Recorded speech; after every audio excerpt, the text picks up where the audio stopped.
Hello दोस्तों, स्वागत है आपका इस वीडियो में। तो फाइनली यहाँ पे माय फ्रेंड्स लिटिल सिस्टर का 11th एपिसोड आ चुका है। अब जैसे कि आपको याद होगा, लास्ट एपिसोड में हमें दिखाया गया था कि इरोहा इधर अपना भेस बदल के आई थी और वो ड्रामा क्लब को एक्टिंग सिखाएगी, ठीक है ना। तो वो आ चुकी होती है फाइनली यहाँ पे।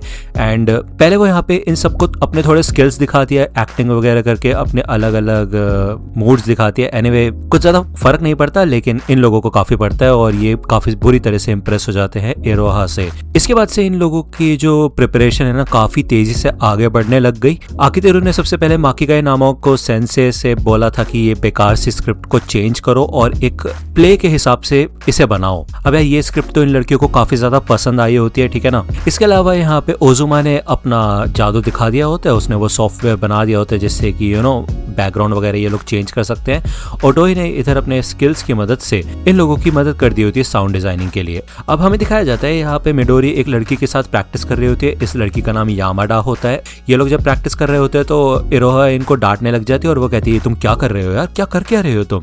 वो मिडोरी को समझाती है कि तुम्हें ना अपना पार्ट शांति से करना पड़ेगा, ठीक है। तुम बहुत ज्यादा ही कोशिश कर रही हो जिस वजह से तुम स्टिफ हो रही हो और ऐसा मत होने देना, तुम इससे बेहतर कर सकती हो, ज्यादा सीरियसली मत लो, रिलैक्स हो जाओ।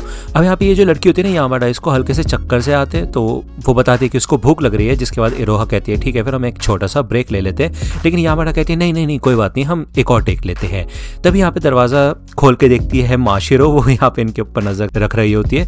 आकितेरू कहता है कि यार तुम रोज आती हो और हमारे ऊपर नजर रखती हो, ये सब करने की जरूरत नहीं है, मेरा इंतजार मत किया करो, घर चली जाया करो। तो माशिरो कहती है ऐसा कुछ नहीं है, मैं तुम्हारा इंतजार नहीं कर रही थी, समझे। तो वो यहाँ पे उसके लिए ट्यूना सैंडविचेस बना के लेके आई होती है और वो यही कहती है कि जब तुम काम करते हो तो तुम अपना टाइम भूल जाते हो, तो इसलिए कुछ खा लो। आकितेरू कहता है कि तुम्हें ये सारी चीजें करनी चाहिए, मतलब स्कूल में।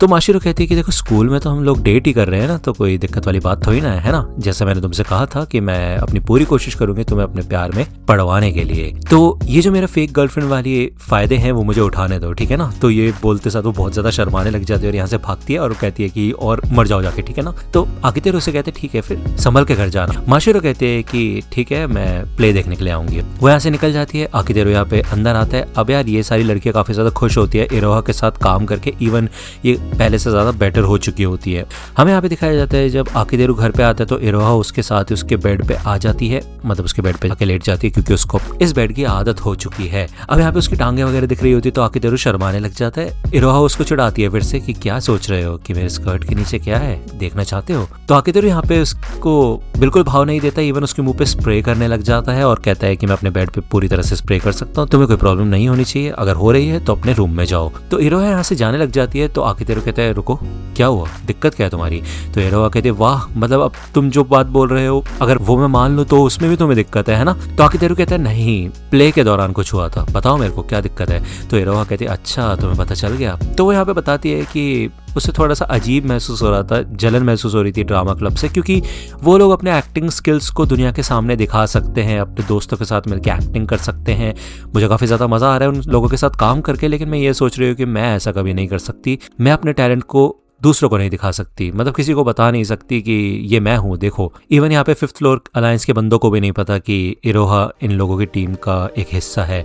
तो आकितेरू ये बात उसकी समझ जाता है। वो ये कहता है ठीक है फिर एक न एक दिन ऐसा आएगा कि मैं तुम्हें इजाजत दूंगा बाहर काम करने के लिए, जैसा अभी ड्रामा क्लब वाले लोग कर रहे हैं। और तुम्हें पता ही होगा कि मैंने 5th फ्लोर अलायंस की शुरुआत क्यों की थी, तुम लोगों की मदद करने के लिए, है ना। तो इसका मतलब यह है कि मैं तुम्हें फ्यूचर में और भी ज्यादा काम देने वाला हूँ, तो चिंता मत करो, अपने आप को तैयार रखना, बस अब से तुम्हें और भी ज्यादा मेहनत करनी पड़ेगी। तो इरोहा यहाँ पे काफी ज्यादा एक्साइटेड हो जाती है, वो यहाँ से निकल जाती है।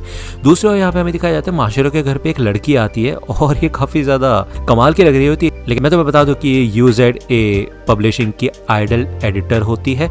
यहाँ पे माशिरो उसको जल्दी से खींच के अंदर ले आती है और वो कहती कि किराबोशी चुप हो जाओ, किसी को पता नहीं चलना चाहिए कि मैं ही माकिगाई नामक हूँ, ठीक है ना। तो वो यहाँ पे स्क्रिप्ट लेने के लिए आई होती है। अब यार ये देखती है कि इधर एक स्क्रिप्ट रखी हुई होती है जिसके अंदर बहुत लवी डवी वाली बातें हो रही होती है। एनीवे ये बिल्कुल भी करेक्टर नहीं होता है माशिरो का। तो वो कहती है कि ऐसा कैसे हो सकता है, प्लीज अपनी पुरानी फॉर्म में आ जाओ, जैसे तुम पहले डार्क और क्रीपी टाइप की स्टोरीज लिखा करती थी। दूसरी ओर हमें यहाँ पे इन लोगों के रिहर्सल का सीन दिखाया जाता है जो कि इन्होंने काफी कमाल तरीके से की होती है। अब यार ये इनका लास्ट डे होता है, ठीक है, कल इनका परफॉर्मेंस होने वाली है। सुमिरे यहाँ पे शुक्रिया अदा करती है आकितेरू का, लेकिन आकितेरू कहता है कि अब बस बहुत हो गया शुक्रिया अदा, अपने इलस्ट्रेशन डेडलाइन से पहले दे देना, समझी, वरना तुम्हारी ऐसी तैसी कर दूंगा मैं।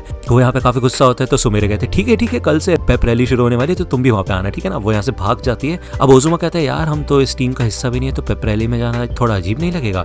आकितेरू कहता है वैसे हम बहुत ज्यादा इंक्लूडेड हो गए हैं तो ठीक है, कोई दिक्कत वाली बात नहीं है, तुम जाओ क्लब रूम में, मैं यहाँ पे थोड़ी साफ सफाई करके आता हूँ। तो ओजुमा कहते हैं मैं मदद कर सकता हूँ।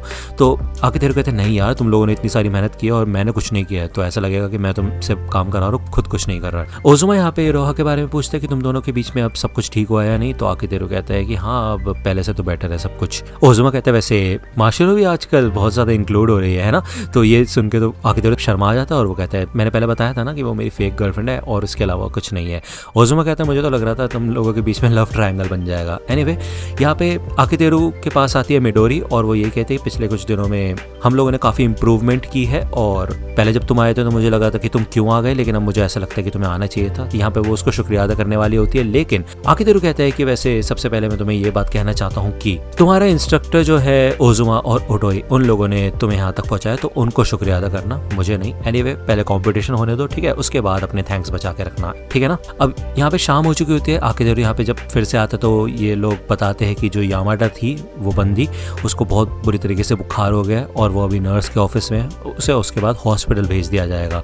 इसका मतलब ये है कि कल वाले कंपटीशन में वो नहीं आ सकती है। अब ये लोग यहाँ पे फंस जाते हैं, इनकी मेहनत बर्बाद हो सकती है। इनको समझ नहीं आ रहा होता कि ये लोग क्या करें, तो ये सोचते हैं इनको एक नई लड़की चाहिए होगी ये रोल प्ले करने के लिए, लेकिन भाई किसको ढूंढे, इनको समझ नहीं आ रहा होता वो सारी लाइंस कौन याद करेगा, है ना। ये लोग यहाँ पे हार भी नहीं मान सकते वरना फिर यामाडा को लगेगा कि उसकी वजह से पूरा प्ले खराब हो गया। अब इसका इनके पास कोई सोल्यूशन नहीं होता। आकितेरू कहता है मेरे पास एक सोल्यूशन है लेकिन ये डिसीजन मैं नहीं ले सकता। ऑब्वियस सी बात है इरोहा है ना, बट वो छुप के रहना चाहती है।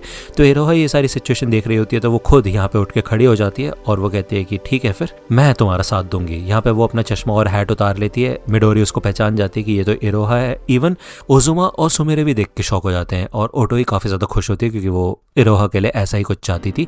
इरोहा ने सारी लाइंस वगैरह याद कर ली होती है तो उसे तो याद ही हो जाती है इजीली, उसे कोई दिक्कत नहीं होगी, है ना। वो यहाँ पे इन सब लोगों का साथ देने के लिए तैयार होती है। वो मिडोरी से पूछती है कि क्या तुम तैयार हो, तुम चाहती हो कि मैं तुम्हारी मदद करूँ। तो मिडोरी तो कहते हैं हाँ जरूर। तो इरोहा कहते हैं ठीक है फिर अब तैयार हो जाओ हॉलीवुड लेवल की एक्टिंग देखने के लिए। ये एपिसोड यहीं पे खत्म होता है। नेक्स्ट एपिसोड आएगा नेक्स्ट वीक। अगर आपको ये वीडियो पसंद आई हो तो लाइक करना, सब्सक्राइब कर लो अगर चैनल पे नए हो तो। मिलता हूँ आपसे अगली वीडियो में, तब तक के लिए गुड बाय।